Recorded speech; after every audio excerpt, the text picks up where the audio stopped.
quand il y a un secret dans une famille et qu'on sait qu'il y a un secret.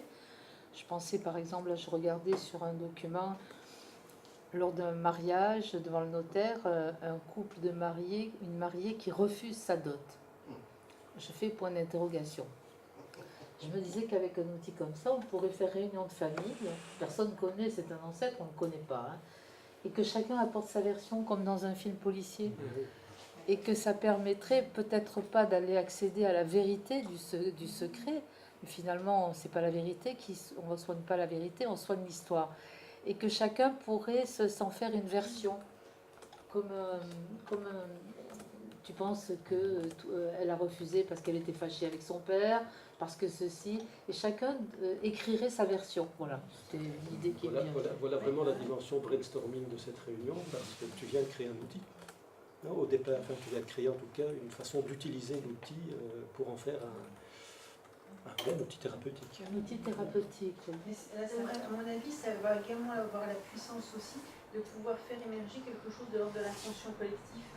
En fait, avec tout ce qui va se dire et se faire, il va y avoir également des choses qui peuvent émerger et qui peuvent venir interpeller le conscient. Et ça, ça va être quelquefois, il se voit avec le projecteur, là, comme chez les flics.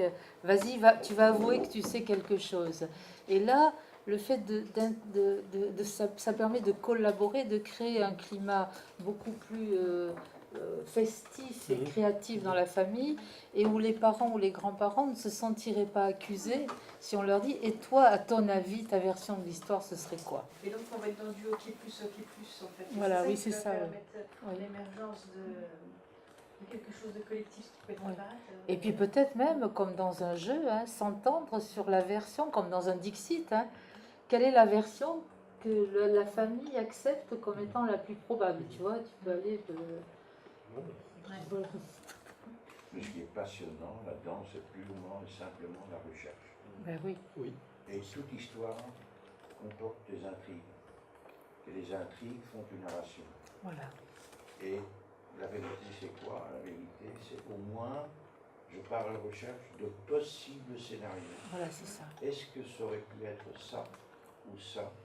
Et c'est-à-dire, il y a des pièces à témoin aussi, littéralement.